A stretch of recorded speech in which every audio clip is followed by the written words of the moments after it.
This is a New England Public Media News and GBH News special presentation. The Massachusetts U.S. Senate debate, and here are the candidates. I'm Elizabeth Warren, and it is the honor of a lifetime to represent Massachusetts in Washington. In my next term, I will be fighting for access to abortion and IVF, fighting to lower costs for families, and fighting to protect our democracy. There's a lot on the line in this election. Hi, I'm John Deaton. I'm running for United States Senate. For the last 22 years, I've been making a difference in working people's lives across the Commonwealth as a lawyer, fighting for them in court. I've represented the Commonwealth in the Marine Corps, and now I want to do it in the United States Senate because I want to make a difference in your life.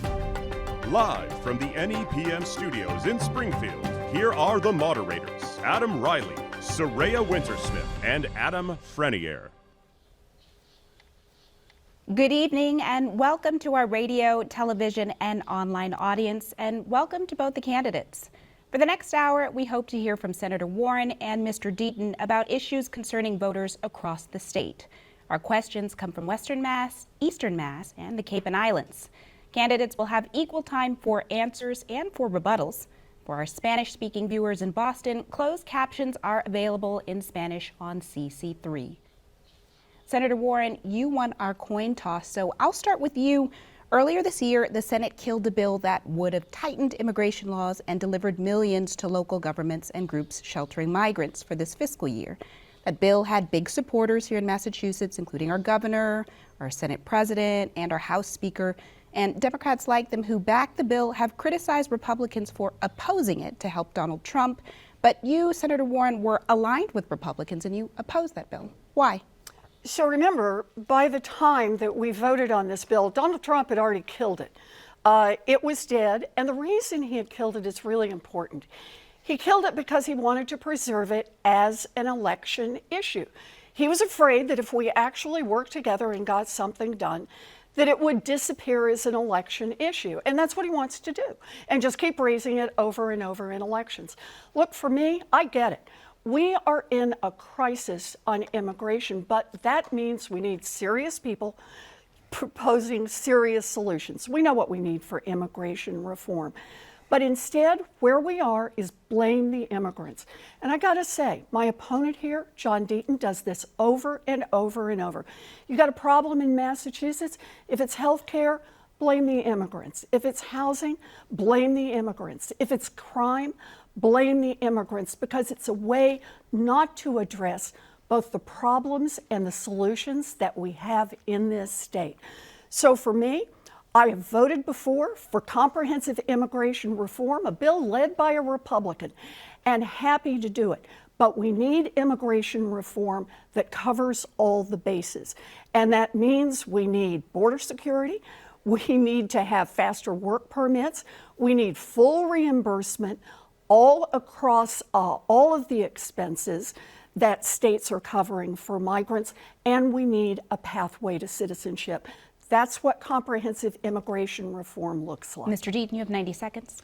Listen, I went to the border. I've been there before. I was stationed in Marine Corps Air Station, Yuma, Arizona. I was the top prosecutor, and I was fighting the drug cartels from human trafficking and drug trafficking. And I won an award by then President Bill Clinton.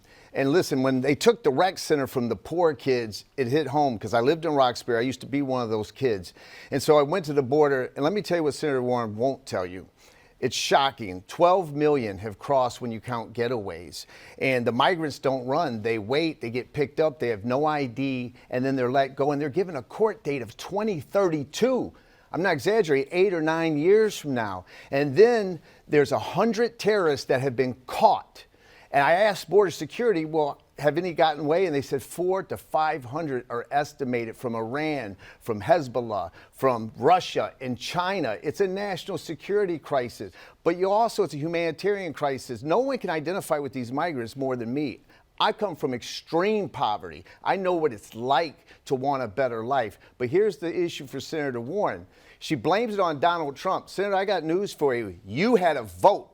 Donald Trump did not. And you voted no. And now Senator Warren is saying, oh, I'll look at another immigration reform bill. Vice President Harris said she will bring back the same exact bill and Senator Warren still won't vote for it because she's not here enough to know the damage it's doing to this state. Coming back to you, Senator Warren, a quick follow-up. I just want to note that a recent Suffolk University and Boston Globe poll showed that more than a fifth of likely voters here in Massachusetts do blame Congress for the state's emergency shelter system being put under strain. They also say they blame Congress for now the state being on track to spend more than $1 billion this fiscal year.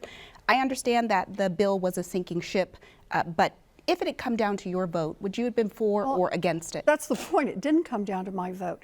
Because here's the deal. The Republicans sunk the comprehensive immigration reform back in 2013. The bill that was led by Marco Rubio, Republican, I voted for that bill, and we got enough people together to do comprehensive immigration reform. And what happened? It went over to the House, and extremist Republicans said, no, we want to keep this as an election issue. It's exactly what Donald Trump did in 2016, 2018, 2020, 2022, and 2024. Yes, we need comprehensive immigration reform, but we need to negotiate a bill that actually gives that to us and that doesn't let extremist Republicans continue to block actually making change in this area. Look, Mr. Deaton wants to talk about drug cartels, he wants to talk about Iran terrorists, but what he doesn't want to talk about is one way that we could actually help cabin that some, and that is to put rules in place on crypto that are actually used by the drug traffickers, the terrorists, and Iran. Senator, all of the bad that's guys. Time, Mr. Deaton. I hope I get the same amount of time. Listen, you know, to the voters out there, Senator Warren in the last two debates is talking about 2013 and Marco Rubio, and she voted for some bill a decade ago. Senator, the voters need a senator today. They don't need a senator reminiscing about some vote that didn't actually happen and get passed in 2013. So listen, the bottom line for everybody out there is Senator Warren has the same exact position as Donald Trump. Do nothing. And here's what I want the voters to know, that the bill was not perfect. I can assure you that. I'd like to see more. I want to see legal immigration expanded more and then have a zero tolerance for illegal immigration. But Senator Warren is so extreme, she objects to President Biden placing a $2,500 per cap per day. She doesn't want that. She supports open borders because she doesn't know our airports, our train stations, our ERs, our urgent cares, everything's being maxed and stressed out. And Senator Warren's not here enough to know that. She should answer the question now. If Vice President Harris said she's going to bring back the same exact bill, Senator, will you vote for it? Look, if it's the same exact bill, then I'll certainly take a hard look at it, especially if it's not already dead. But understand this, when a bill is already dead, part of what you do when you vote is you're signaling where you want to go on the negotiations.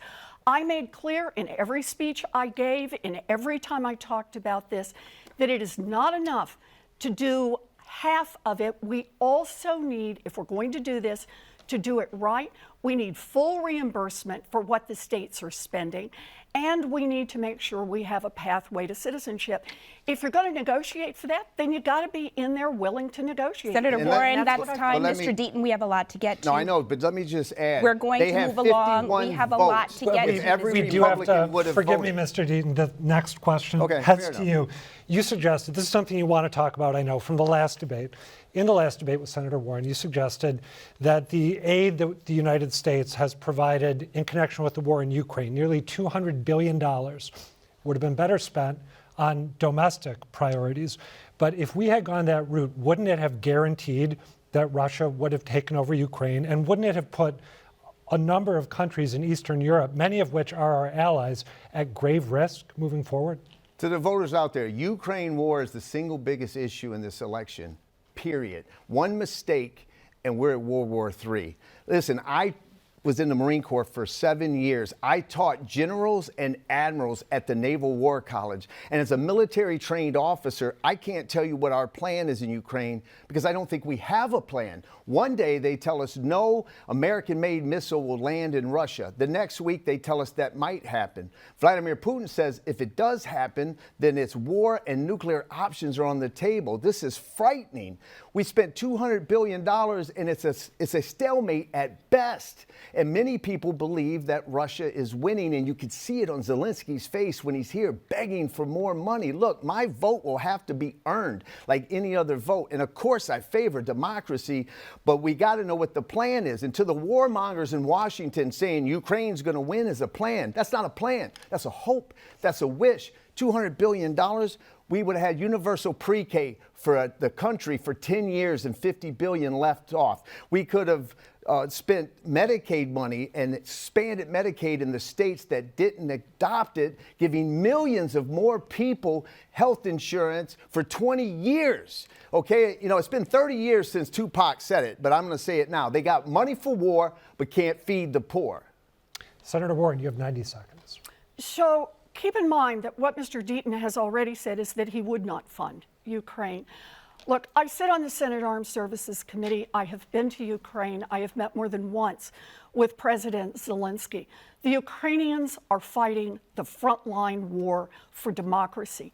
Anyone who thinks that we can turn just our backs on Ukraine and that Vladimir Putin won't take the whole country, and after he takes that country, take another and another and another, is just kidding themselves. I want to give real credit here actually to Joe Biden, because he's somebody who pulled together all of the nations of Europe to say we are going to support Ukraine, because we understand that if Putin takes Ukraine, he's coming for Poland, he's coming for Estonia, he is coming for the other nations in Europe. We are a partner for Ukraine as they fight for democracy. And I think that's powerfully important. You know, this is the question we have to ask ourselves is why are these handful of Republicans who've turned their backs on Ukraine? And the answer is because Donald Trump is still angry with Ukraine because Ukraine wouldn't help him try to dig up dirt on Joe Biden back when Donald Trump was president. Remember that originally the Republicans were all in for Ukraine, and then this extremist group broke off and said, no, no, no, Donald Trump doesn't like it, so they want to turn their backs on a nation that's an ally. We have to leave it there with you at the moment, but Mr. Deaton, just to be clear, if you were elected to the Senate, would you be a no vote on any future considerations of aid for Ukraine? No, I didn't say that. I said my vote has to be earned. Her vote is taken for granted. I want to know what the plan is, just so the American people know this. In the first month of the invasion, Vladimir Putin was willing to back out, go back to Russia, as long as Zelensky agreed that Ukraine would not enter NATO. Why was that deal turned down? Why was it turned down? Now, I don't have the briefings that Senator Warren's getting, but I want to know what the plan is. All I'm saying is the American people deserve to know what the plan is. And just coming back every 6 months and giving billions and billions and billions of dollars when people can't pay their rent.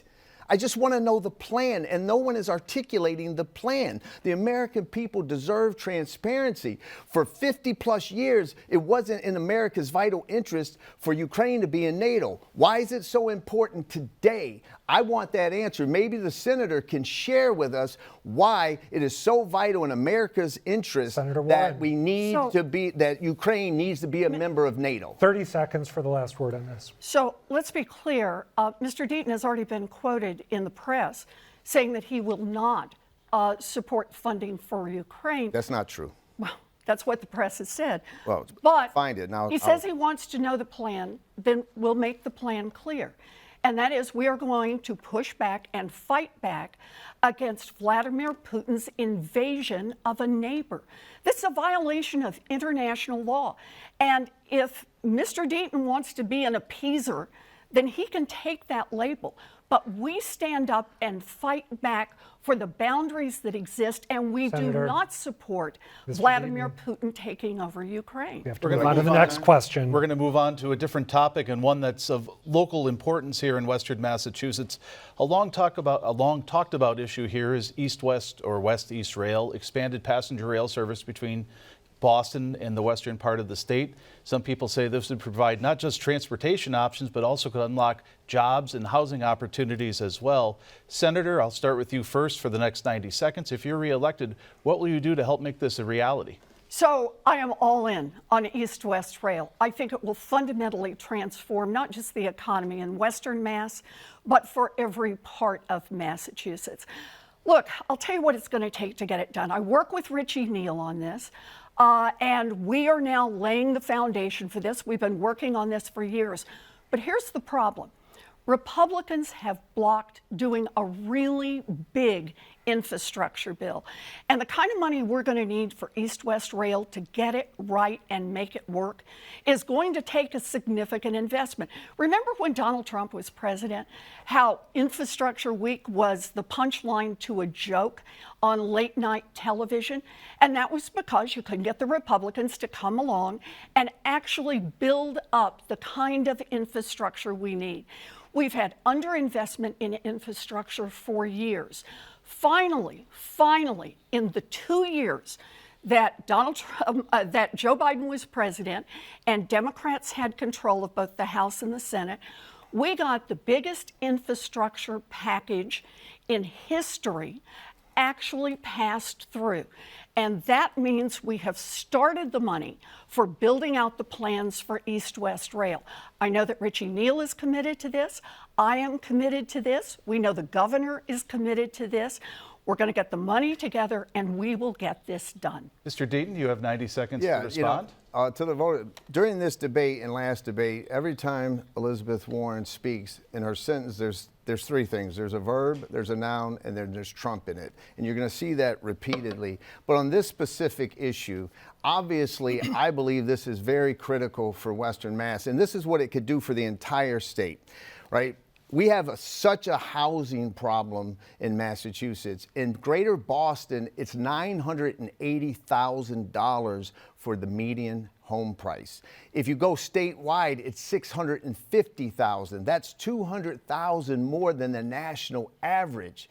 So people are being priced out of the economy. In this state, we are now the second most expensive state to live in for working families. And I see incorporating Western Mass is a way to alleviate that. So yes, obviously it's going to come down to funding, but Senator Warren and I certainly can agree that we need to invest in Western Mass. Also, alternative energy, it's screaming here in Western Mass to be a part of the alternative energy, renewable energies, wind, solar, even a very small limited nuclear here in Western Mass. We could get hydro from Canada, maybe even go over the Berkshires and get it here. And that would create jobs and it would help the economy. So I'm all for it. We've got to do it. It would alleviate all kinds of issues, not just for Western Mass, but for the entire state. Senator, you have 1 minute.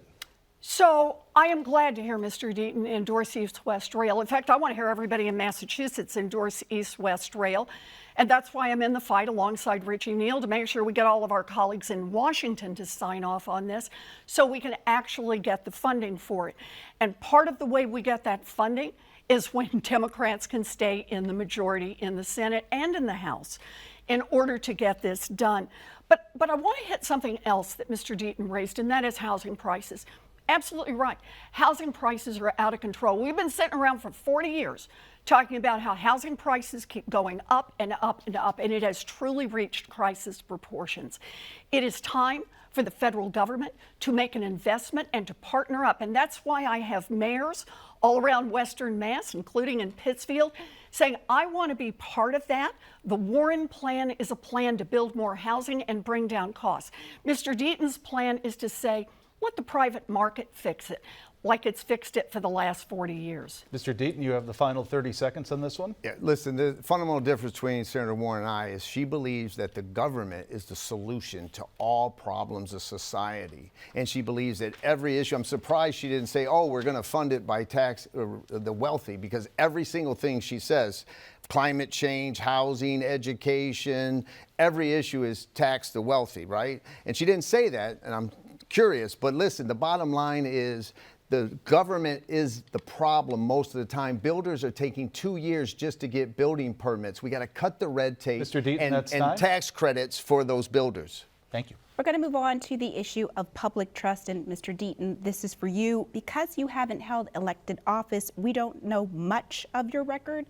What we do know comes mostly from your book and the stories that you've shared publicly. One of them is regarding an incident involving one of your siblings, where you misled law enforcement knowing that you wouldn't be called to testify against her as a Marine Corps prosecutor living in a different state. In your book, you said, quote, "Although I lied to the cops, I wasn't under oath, and I would never testify against my sister for something she didn't do." My question is, what should the public make of your willingness to break rules, and in this specific case, lie to law enforcement? Why should people trust you? Well, listen, I would encourage all those voters to read my book, and they would learn that I come from extreme poverty, a single mother on welfare and food stamps, living in one of the single worst dangerous neighborhoods in America. My mother was stabbed when I was 6 in front of me. For 2 years, I was raped by a predator in the neighborhood. At 17, my best friend died in my arms from a drive-by shooting. And the first day of high school, I had a gun shoved in my mouth. So I was a high school dropout. And I got lucky. A principal of a tiny Catholic high school gave me a chance. And quite frankly, it saved my life. And he made me earn it, and I worked my way through high school, and then at college, and then law school here in Boston. And the Marine Corps chose me over all the other law schools to represent the Commonwealth. And for 27 years of active duty, and for 22 years, I've been representing working families. Senator Warren represents bankers. I represent plumbers, going against the biggest corporations in the world. And I've done it for cancer victims.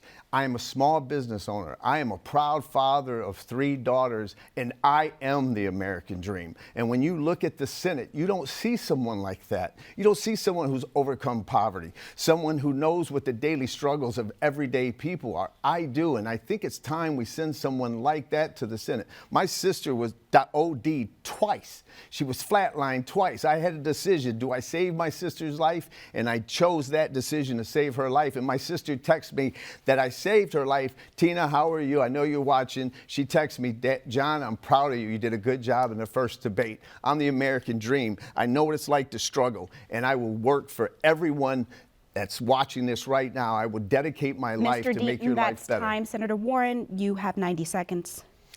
I think this is a question of trust, and I'm glad you asked that question. You know, when John Deaton was arrested for assault at a kids' football game, the arresting officer came up, and John Deaton told him to back off because he, John Deaton, knew all the judges. And when the officer decided that he was going to go ahead, put him in the car, take him downtown, and book him, John Deaton told the officer that he makes so much money that he paid more in taxes every year than the police officer earned in his annual salary. I think there's a fundamental question here about who you can trust. And I think you can't trust someone like John Deaton with power.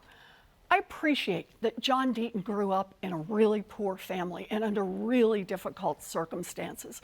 And I have some sense of what it's like to listen to your mother cry because she can't pay the bills and worried you're going to lose your housing. But the question is, what do you take away from that? For me, I'll tell you exactly what I take away from it. I've spent my whole life fighting for working families. John Deaton, I think we know the story. He takes care of himself first. Take a look at his tax returns. Worth what?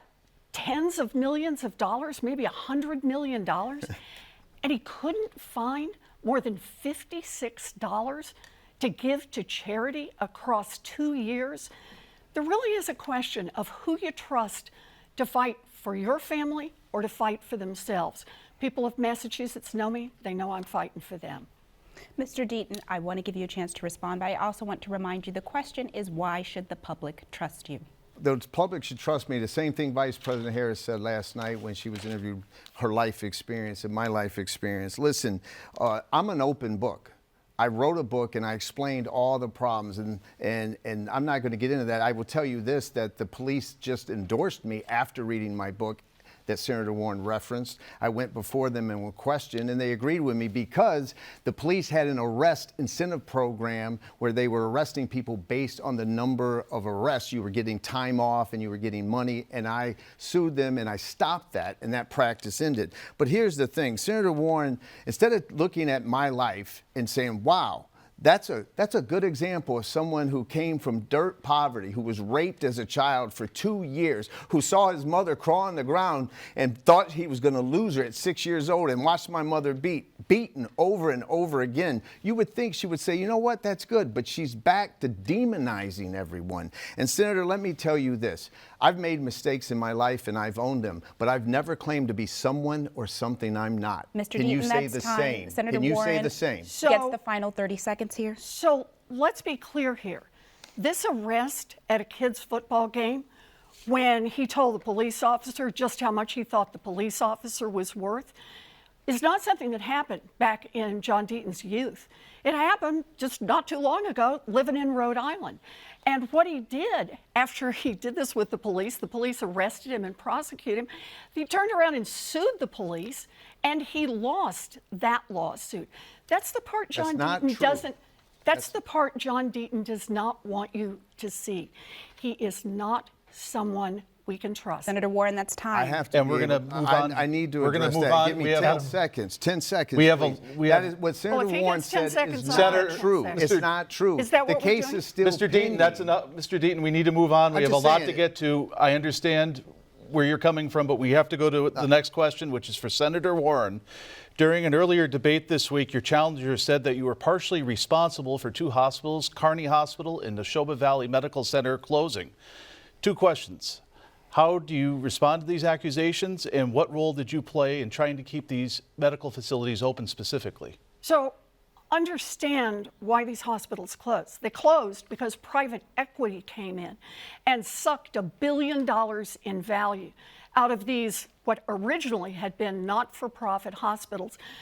Think about how our nurses, what they could have done if that $1 billion had been reinvested in those hospitals. But they didn't. They took all of that out of the hospitals and basically used it to buy yachts and airplanes. Look, I am fighting to make sure that private equity does not eat out more of our healthcare system. Mr. Deaton's complaint is that I don't think we ought to have one more giant company come in and buy up our hospitals. We need to get this profit motive out of our healthcare system. And it's true for our hospitals. It is true for our pharmacies. It is true for our doctors' practices. It is true for our nurses, people who are trying to provide care.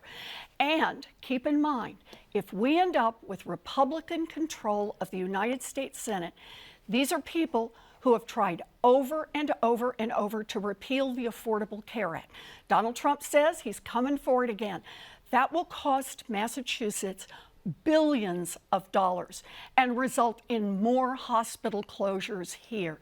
We need to support our healthcare system, not tear it apart the way Mr. Deaton and the extremist Republicans want to do. Mr. Deaton, you have 90 seconds. I'd like to ask you, what could or should the senator have done in this instance to keep these 2 hospitals open? The first thing she should have done is stayed out of it, because listen, there was a deal on the table. United Healthcare was going to buy the hospitals. She objected to it immediately, just to object. And we lost Kearney and we lost Neshoba. Now pregnant women in central Massachusetts have to go 40 minutes to drive to give a birth because she wanted to fit her brand of going against companies. Just like when Amazon was going to buy iRobot, Senator Warren objected to it and said, I object, and hundreds of people lost jobs. She talks about trust.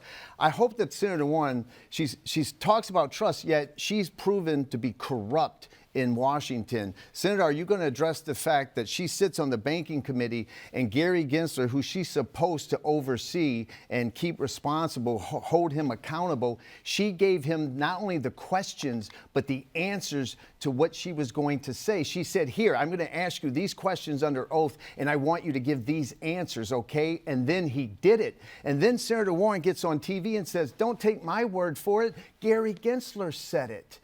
When she's the one that told him. That is corruption to its core. And Senator Warren's guilty. I prosecuted as a federal prosecutor under 18 U.S.C. 1622 suborning perjury cases. And I could convict Senator Warren like that on this. And I hope she addresses that because, Senator, you were a law professor. And I'm going to ask you, when you give the student the exam and the answers and then give that student an A, would that professor get fired?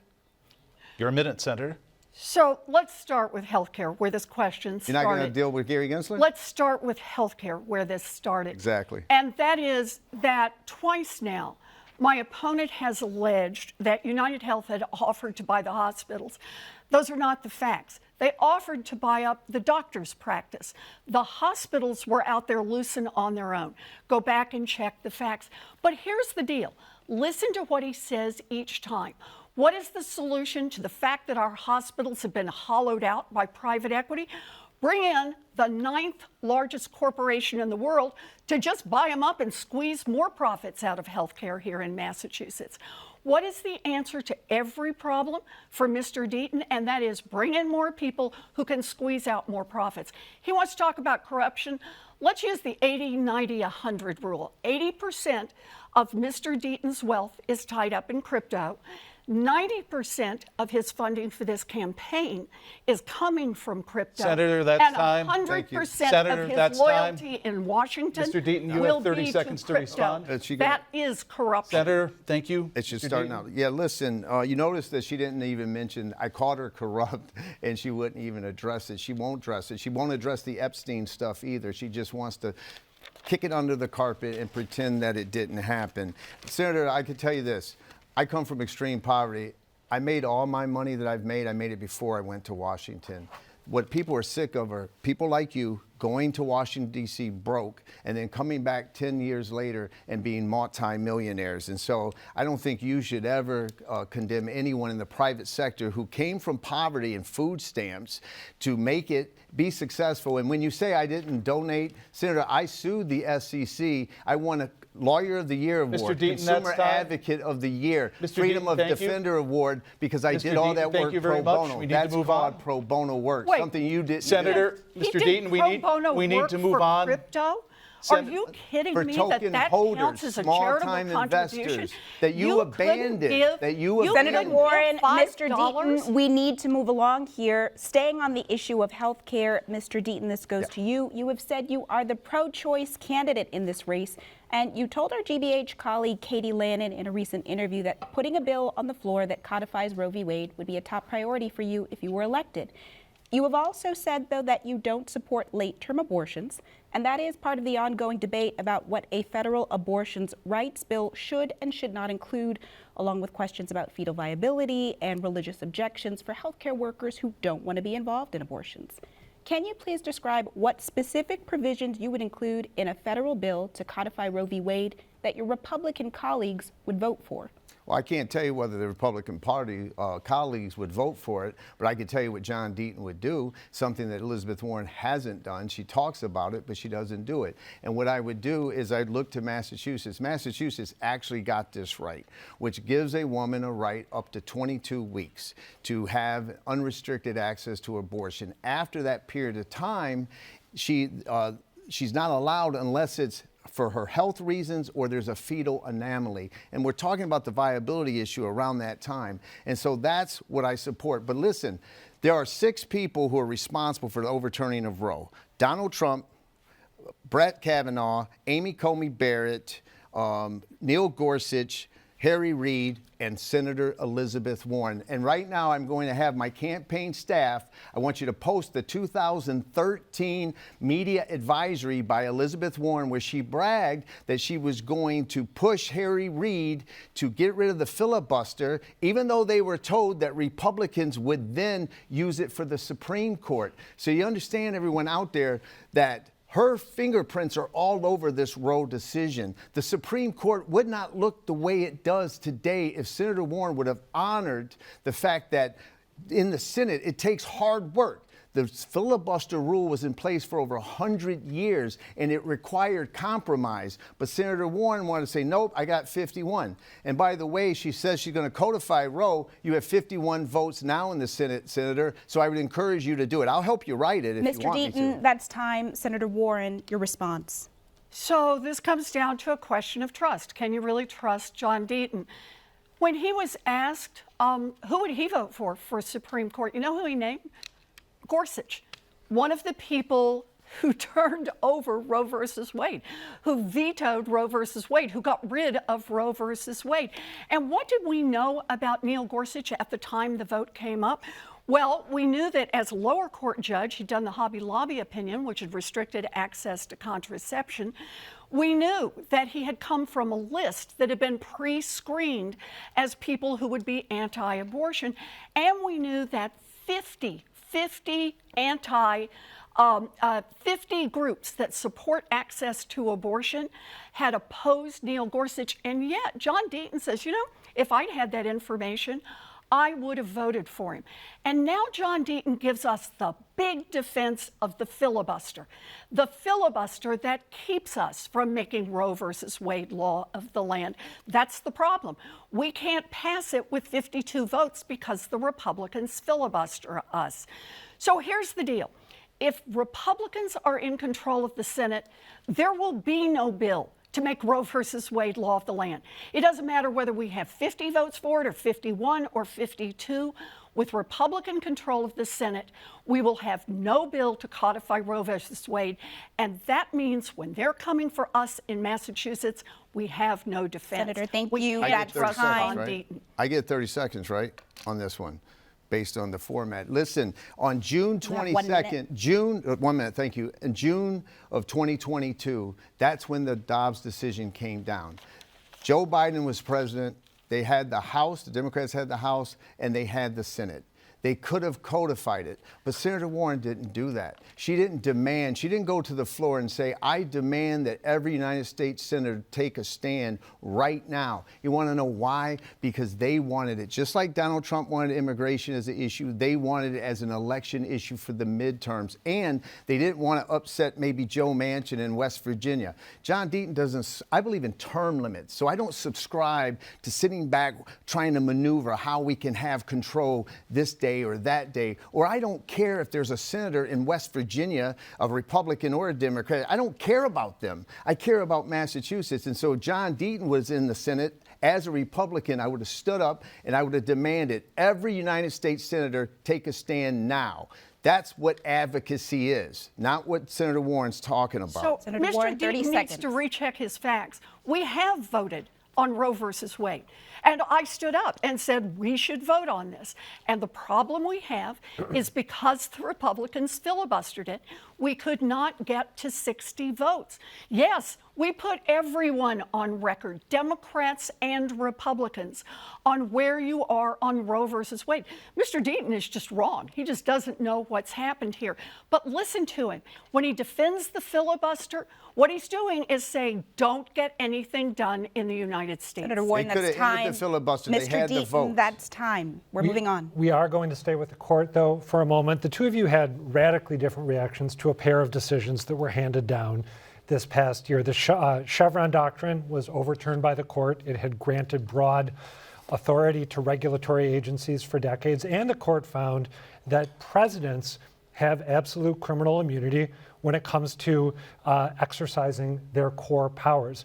Senator Warren, I'd like to start with you and then go to Mr. Deaton. Why do you think these two rulings are so dangerous? Well, they're dangerous for two reasons. One is that we don't need a dictator in this country. We don't want a dictator. Shoot, we founded this country because we didn't want a king.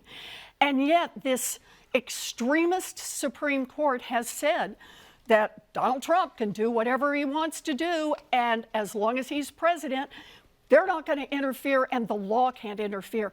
We have a central principle in the United States, and that is no one is above the law. The Chevron doctrine, a little bit down in the weeds here, but the basic notion is that our agencies need to be able to do their work.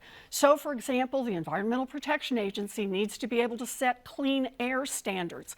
The Department of Education needs to set standards to make sure that our special needs kids are getting the services and help that they need. That's true throughout government. Department of Transportation does landing slots. And yet, what the Chevron doctrine used to do is it said that the courts have to defer. Maybe Congress didn't write down that the parts per million on how much mercury can be in air has to be 0.0003. We left it up to the agency. And what this Supreme Court is doing is they're saying, no, we don't want those agencies to function. We want to grind government to a halt and put all of the power with judges. We can't run our country that way. It will hurt us all. Mr. Deaton, you cheered Chevron's reversal, and you said, I believe, that the reaction to the immunity ruling was premature, that we should wait and see how things played out. Can you elaborate on that? Yeah, listen, remember when I noticed the agency that Senator Warren didn't bring up was the Securities Exchange Commission. Earlier, I just said that I literally looked her in the face and respectfully said that she's corrupt, right? And this proves it.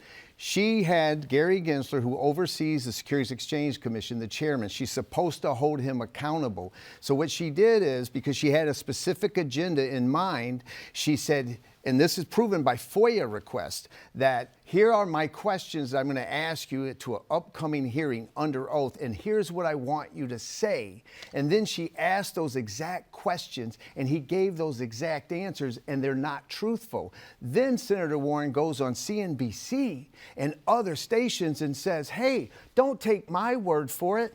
Take the word of the regulator, the expert who's Gary Gensler, who taught at MIT. They were her words. She told him what to say. And Chevron ended that. It ended the regulatory capture from senators that are like Senator Warren, who don't care about the truth, but only care about a specific agenda. I said, as a special assistant United States attorney in the District of Arizona, I prosecuted people under the suborning perjury statutes when you encourage someone to not tell the truth in an official proceeding. She is absolutely guilty of that. And it may seem harsh for me to say it, but it's the truth. And she didn't even respond to it. Maybe now she'll explain to America why that's not corruption. Senator Warren, you got a minute, and then we go back to you, Mr. Deaton, for a minute. So Mr. Deaton is just spinning this whole fantasy story. Look, my responsibility is oversight, and I want to make sure that we cover the issues that we need to cover. Nobody said anything that was untruthful, and Mr. Deaton has no evidence of that. But understand this, there's a reason that Mr. Deaton is very, very, very focused on the SEC. And the reason for that is the only agency that seems to have a little wedge on regulating crypto and has held these crypto multi-billionaires accountable when they go out and make wild claims about investments and how it's a great investment to buy crypto. Gary Gensler has been pushing back on that. We need regulations covering crypto. But when we've got the guy who follows the 80-90-100 rule, 80% of his value in crypto, 90% of his funding from crypto, and 100% of his loyalty to crypto, it means that we're not going to have somebody who's going to support the SEC in trying to do their job. Senator Warren, we have to leave your remarks there. Mr. Deaton, one more minute. Yes, listen, I sued the United States government because they hurt small-time investors. And you want to know, it went viral. 75,000 individual token holders, not billionaires, people that have $5,000 invested, okay, $2,000 invested. They joined me. 627 of them here live in Massachusetts. And we sued the SEC, and I said that XRP token was legal. The SEC said it wasn't. And Judge Annalisa Torres, who was appointed by Barack Obama, agreed with me, cited my work, cited the affidavits that I submitted to the court, and ruled in my favor and said Deaton is right, basically. And it gave relief to these individual token holders. Now, she keeps talking about crypto billionaires. Senator Vice President Harris was just donated over 1 million XRP tokens by a crypto billionaire that supports me. So I'm going to ask you, what do the crypto people expect from Vice President Harris that they don't expect from me? That's what I'd like. That is time. May I answer that? He asked me a question. Very, very quickly, 15 seconds, and then 15 seconds to Mr. Deaton, and we're done. I think it's a problem when any candidate receives 90% of the funding from their campaign from one industry, whether it's the crypto industry, the oil industry, the pharmaceutical industry. So far as I know, Mr. Deaton is now the all-time champion for having gotten the most funding from one. 15 seconds, and we really have to move on. Is absolutely lying. A super PAC. Senator Warren, I have $2 million. $105 is the average donation. I put $1 million of my own money in this race. She's talking about crypto billionaires or somebody who did a fund that's about her. She wanted to ban an industry, and so they have to move on from this. We could go on for a while. Adam has the next question on a different topic. Thank you, Adam. I have another question for both of you, and this is part of our Connecting the Commonwealth initiative. And this question comes from our sister station CAI on the Cape and Islands. Massachusetts recently committed to New England's largest ever purchase of offshore wind power. At the same time, fishing groups and local communities have raised some concerns about impacts to our oceans and our coastlines. You'll both get an opportunity in this. Mr. Deaton, I'm going to start with you for 90 seconds. Two-part question. Where do you stand on the push to create an offshore wind economy, which has received significant federal funding over the last 4 years? And would you support the pause on offshore wind development demanded by opponents? Yes, listen, this is a problem where people rush without actually thinking about how to do something. This comes down to where Senator Warren's wrong. She thinks the government is the answer to every solution, when I believe the government is usually the problem. And here's an example. They've created so many regulations that commercial fishermen here in Massachusetts have basically been bankrupt and put out of business. They literally, the Chevron decision that was talked about earlier dealt with the fishermen because the government, people like Senator Warren said, hey, we're going to send someone on your boat and they're going to count how many fish you catch, and you're going to have to pay for it out of your own earnings, even though you're trying to support your family. That's insanity, and that's not how you approach things. And so we have to have renewable energy, in my opinion, has to be focused in the right areas. For example, I brought up Western Mass. I believe Western Mass is the prime place where we could establish renewable energy and revitalize this economy in the state. And that includes wind, that includes solar, that includes hydro, and like I said, it includes a limited amount of nuclear. And so I do support a pause at this point in time, because it's just like when the government said, here's $7.5 billion to build EV charging stations. After 3 years, they didn't have one online, and they've only got 7 right now, and it's $7.5 billion. In the meantime, Tesla in 1 quarter built 359 of them. So of course the private sector's better. Senator, you have 90 seconds. So we need to listen to our fishermen. We also need to listen to our native nations who are affected by offshore wind and offshore wind development. I think it's important that people be compensated. I think it's important that they be fully consulted. But I do not support leaning back on offshore wind. We are in a climate crisis, and offshore wind is one of the ways we're going to work our way out of that. Go down to New Bedford, go out to the Cape and see the development that's coming from this. Look, this is a big difference between Democrats and Republicans. We don't have somebody here who says he's a climate denier, but he just doesn't want any of the things it's going to take to move us to a clean energy economy. I am very proud of the fact that I helped pass the biggest climate package in the history of the world, and it was paid for by my 15% minimum tax on billionaire corporations that were paying little or nothing, corporations like Amazon. And that has resulted already, you can see it out here in Western Mass, 25 new electric school buses already that we have here. The resilience that we're building right now. This is a part of how we build a clean future. And understand this, I'm proud of what we've done, but it isn't nearly enough. We need to double down on our investments in climate again and again. Mr. Deaton, you have 1 minute to rebut.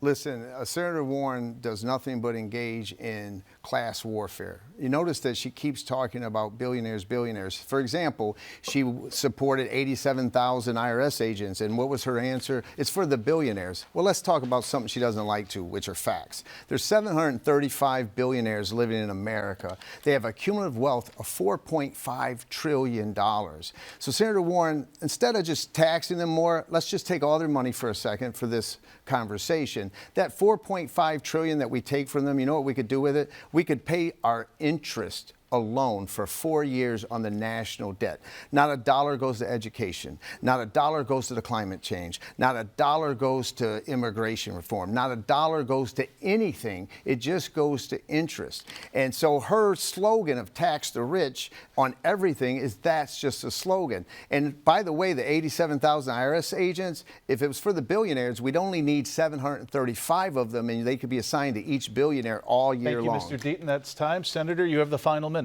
So understand this, the IRS agents he's talking about are the people who are hired to do enforcement against tax cheats who make more than $400,000 a year.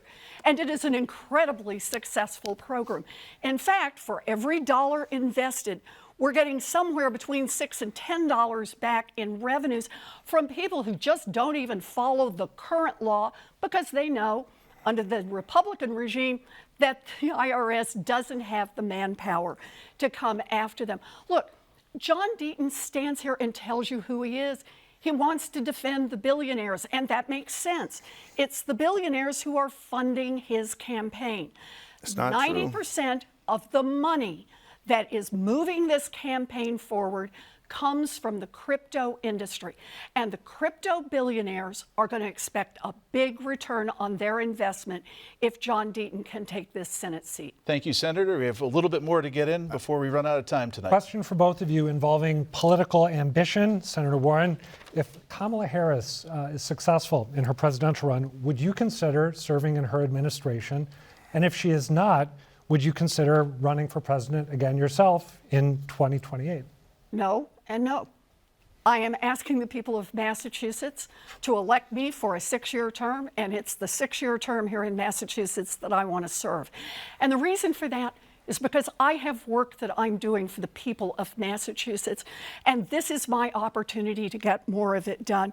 You know, I got the endorsement from the Berkshire Eagle. Thank you very much. I sit on the Senate Armed Services Committee, and we lost our own, Jake Gallagher. And I am working hard to hold the Department of Defense accountable for these ospreys so that other young people don't lose their lives. I've gotten $500 million into our local military installations, mostly in western and central Massachusetts.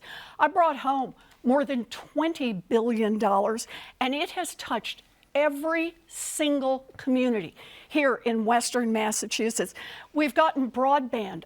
We've been able to support Soldier On for homeless vets up in Pittsfield, to support the Latino Business Development Group right here in Springfield that supports these young, getting started businesses. I've also been in the fight for climate, which is so important here. You know, I stood in Deerfield in the mud and the muck watching the latest flooding, and I hope everyone's sitting down because I actually work now with Ted Senator Cruz Warren, I'm afraid to I get have the to rules changed so stop that you right well, let me there. at least explain so that No, I'm FEMA, afraid I got to move on to so Mr. that Deaton, FEMA but people can can read about actually offer disaster your relief collaboration for with these Senator folks. Cruz. John Deaton, you have never held elected office before. Why are you starting off with a run for U.S. Senate as opposed to, say, running for a job in the state legislature or even the Bolton Select Board? Because we're in crisis. We have illegal immigration bankrupting the state. We have an opioid addiction killing Americans. We have a debt crisis. The government's going over a cliff. No one's talking about it. And we have inflation that's pricing Americans out of the economy. But the single greatest crisis we face is a crisis of leadership. You have people like Senator Warren, so divisive, they sit back and they fuel the division amongst us, and that has to change. You know, Senator Warren was asked a question about why is Trump so popular? Why is this race close? You know what she said? She threw her hands up in disgust and said, I just don't get it. I think it's your job, Senator, to get it, because 74 million Americans aren't racist and xenophobes. These are good people who think the country's headed in the wrong direction. And I realize, because I don't support President Trump, that maybe I'm the right messenger for these elites to get them to understand. So here you go. First, every member of Congress, take a look in the mirror, because you're part of the problem. And maybe people are tired of foreign wars. Maybe they're tired of working 50 hours a week and can't pay their bills, or being shocked at the grocery store when they get their energy bill, or that their parks are becoming crime scenes. Or maybe they feel betrayed, Senator, that they watch billions of dollars be spent on migrants who just got here, but we can't save Neshoba, we can't save Kearney, we don't have any for wildfires, and we don't have any for hurricane victims. Maybe they're in disbelief that in today's America, it seems far better to be an illegal migrant than a homeowner in North Carolina who's been here all your life. Senator Maybe Warren, now you get it, Senator. 30 seconds to rebut. Look, you just heard John Deaton say he doesn't support Trump. And yet, less than a year ago, when he still lived in Rhode Island, he actually posted online that he would vote for Donald Trump over Joe Biden. He has said that he likes Donald Trump's foreign policy better than he likes Joe Biden's. He has I'll drop out of the race You'll have today. 30 seconds in a moment, John. Can I have my time? Please. Reclaiming my time here. He has said that he likes Donald Trump's foreign policy better than he likes Joe Biden's. He has said that he likes Donald Trump's economic policy better than he likes Joe Biden's. And he now wants to come in front of the people of Massachusetts and just tell a different story. Okay, 30 seconds to you, Mr. Deaton, to rebut, then we'll move on. Senator Warren just looked you all in the face and lied through her teeth, just like she lied about her heritage, just like how she lied how she got into Harvard. She just now lied to you. I have been the biggest critic of Donald Trump than anyone. Go on my X account and search in Trump. It was published in the Boston Herald of all the things I've said, like you might be the worst human being alive and all of these things. Yet Senator Warren looks you in the face and just makes bold-faced lies. That's why I'm running, to answer your question, to replace people like Senator Warren who don't have a commitment to the truth. Okay, let's leave that exchange there. We are near the end of the debate, and we're going to shift up the format a little bit, increase the pace. Do a lightning round. I'd love quick answers from each of you on the same questions. Starting with you, Senator Warren, other than Springfield, what is your favorite spot in Western Massachusetts? Jacob's Pillow. John Deaton? Pittsfield, because I think of my clients that I've represented that worked at the GE plant in Pittsfield that had mesothelioma, and I took on General Electric and got victims compensated. Pittsfield. Okay, and I'm going to stay with you for a second. Sure. Name a political role model who is currently in office.